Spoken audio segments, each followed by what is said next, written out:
first year, and their name was given to me.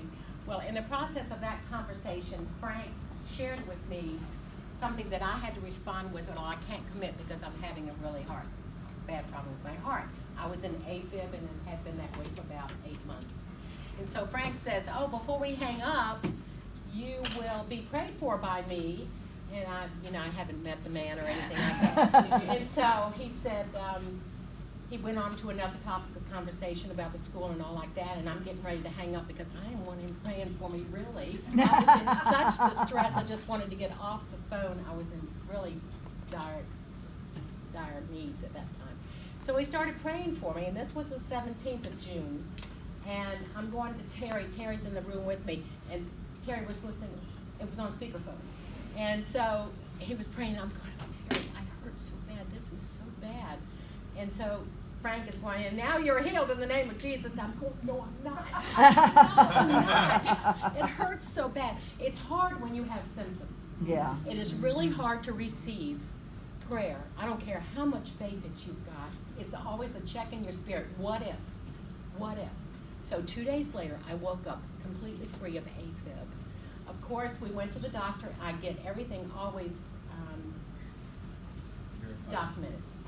So that's 2 days later, I called, got an appointment, went to the doctor. No, you don't have AFib anymore.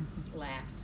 And I said, well, it was prayer. I was praying. Well, I don't know how come you don't have AFib, but if you say it's prayer, okay. So that was the doctor's report.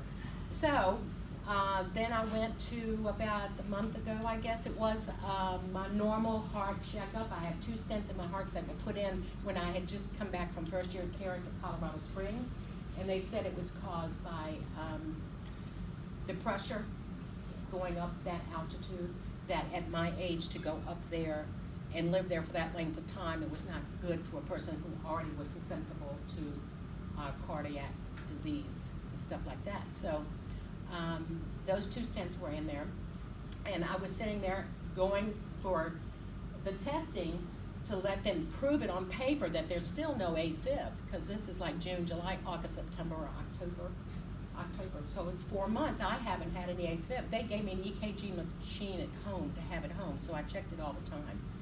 And so I saw that there wasn't any AFib, and got in there, and they did the EKG, and they looked at me, and I'm waiting for them to say, congratulations, you don't have AFib anymore. But not only did they say that, they said that you have blockages and your heart is very bad.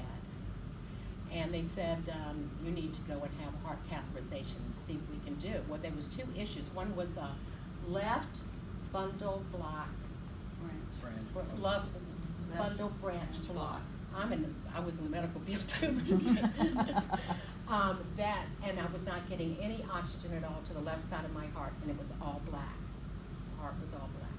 So I said, you mean I'm not going bum, bum, bum, bum, bum, bum? He said, you're going bum, bum, like that. And so how do you take care of that? Well, Terry explained it to me that it's like you have a short in your wire that you plug in.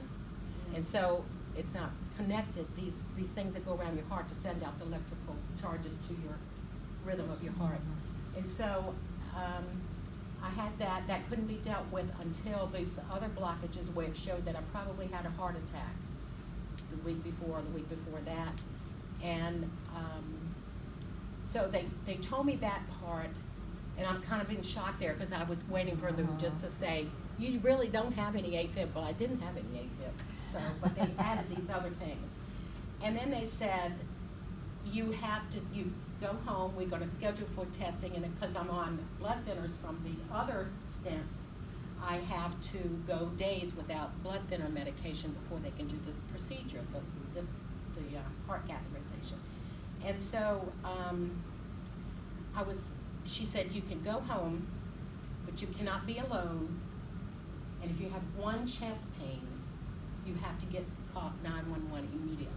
They couldn't believe that I wasn't having massive symptoms with my heart. I had no symptoms at all, physical symptoms.